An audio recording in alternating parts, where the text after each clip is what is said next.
Economists from Zillow and Redfin, for some reason, don't understand why the economy is so bad right now. They don't understand why Americans at this exact moment are complaining. Why they're saying, inflation is too high. Why they're complaining about their jobs and remote work and all this other stuff. They are just totally disconnected. And they just are confused and don't understand why. It's crazy. It's almost if they don't live in the real world. But we're going to talk about it and talk about why this economy is so bad and what all of these corporations, Zillow, Redfin, Amazon, whoever, why they are so disconnected with you. My name is Orlando. Welcome to the channel, guys. Make sure you hit that like and subscribe button. Make sure you check in the description and in the pinned comment. I have a newsletter. Yes, it will give you tremendous value and it's free. You cannot be free. You can't beat that. But let's jump into this. Here's why Americans aren't loving the economy. Well, I mean, who lives in the real world? We all do, right? This isn't the metaverse.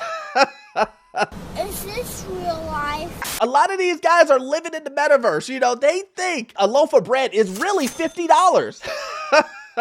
So why would they understand that people are living paycheck to paycheck, that car repos are up tremendously? Why can't they understand that housing is unaffordable?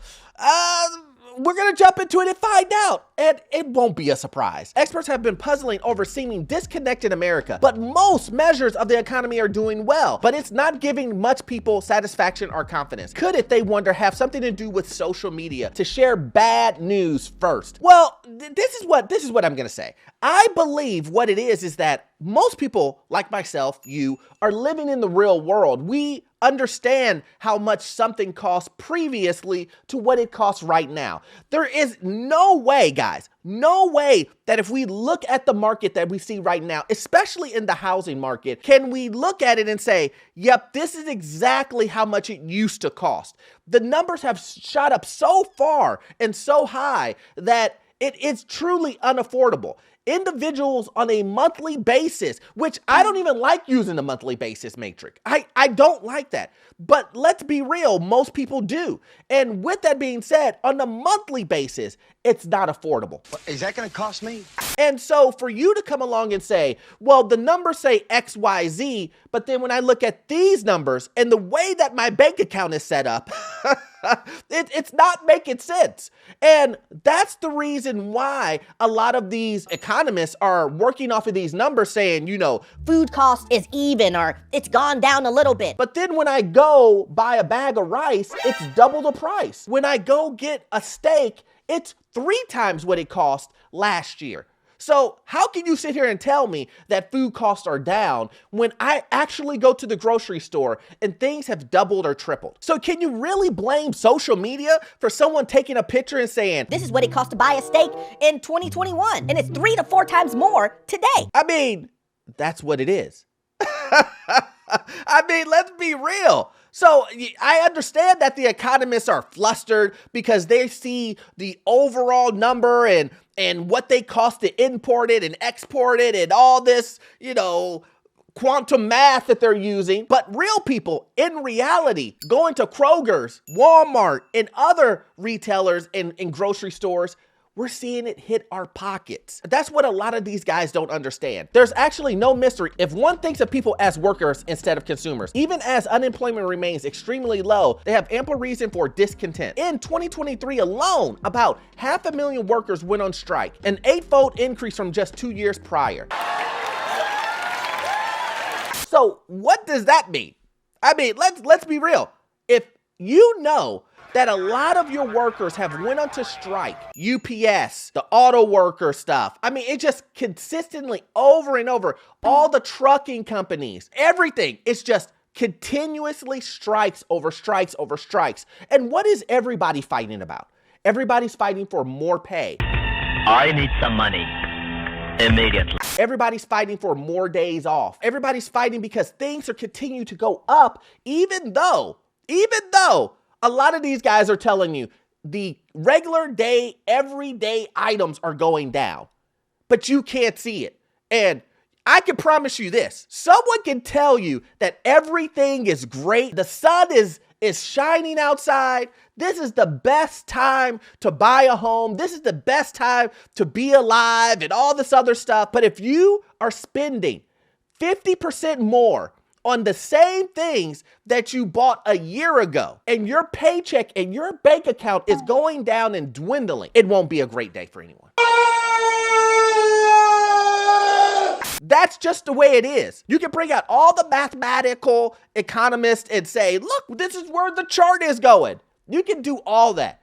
But if you are seeing that your paychecks are just being ate alive from the time that it hits your palm to the very next hours when you start paying bills and buying groceries and doing things for the house, that it's just gone. Before you had money left over, but today you're negative. Hotel workers in Las Vegas wanted extended recall rights in the case of layoffs. Rail workers wanted 6 days. UPS drivers wanted to put air conditioning in trucks, take cameras out of them. Auto workers wanted to end the use of lower paid temporary staff. And it goes on and on and on. I want you to really look at some of this stuff. UPS drivers wanted air conditioning in trucks? Come on, man. Are you kidding me? UPS, you couldn't put air conditioners in the car? In the trucks, I mean, come on, that's the stuff that people are fighting for. That's ridiculous. It's like working for an accounting firm and fighting for calculators. I know I work for this accounting firm, but it's a lot of work to do all of these numbers in my head. Can you please give us calculators? And then the company's saying, the cost of the calculator is going to be so much. We don't know if we want to do that. Can you keep doing what you're doing? They wonder why the companies go on strike. It's evident. If you're paying people low wages, the increase of inflation is just destroying any wage increase that anyone gets. So of course you're going to have discontent when it comes to U.S. workers. But here's the thing, guys, that I want to say to you guys, is that I say it all the time, that these companies that are giving these pay raises, they're not doing it the first time you ask. They're doing it when you go on strike. They're doing it when their back is against the wall, because they're corporations. What do I do? What do I do? And a lot of you think that these corporations have your best interest at heart. And I'm here to tell you that is not true. These companies are not loyal. These companies think about themselves and their bottom line before they ever think of you. This is what I'm trying to alleviate for you guys. That you have to make sure that no matter what you hear here, no matter what you hear there, no matter what your company tells you, you have to see exactly what's going on in your own finances. Your own finances. These economists can't tell you everything is going great when everything's going bad. When you, in your personal situation. Open your eyes! When it comes to cost of goods, when it comes to you going to the grocery store, when it comes to you making your car payments, when it comes to buying a house, all of these things matter. And you need to make sure that you're looking within yourself and what's going on with you and your family and make the best decision for you guys. If you believe that buying a house isn't the best thing and you see the numbers and it doesn't make sense, which it doesn't, in most cases, then don't do it. Don't let FOMO and all this other stuff get to you to make you make that decision. Whenever researchers pose this question to workers, they get an earful. In dozens of Federal Reserve focus group, grievances include burnout, unsustainable workloads, job applications that seem to evaporate in thin air, poor job security, lack of agency, inadequate room for growth. All of these things workers are telling their companies. I'm unhappy. This isn't gonna work. Things are too expensive, and I'm not getting anything from you guys. A lot of these companies, guys, would love to allow you to keep making what you make. They would love to allow you to keep making what you make and double the work. What?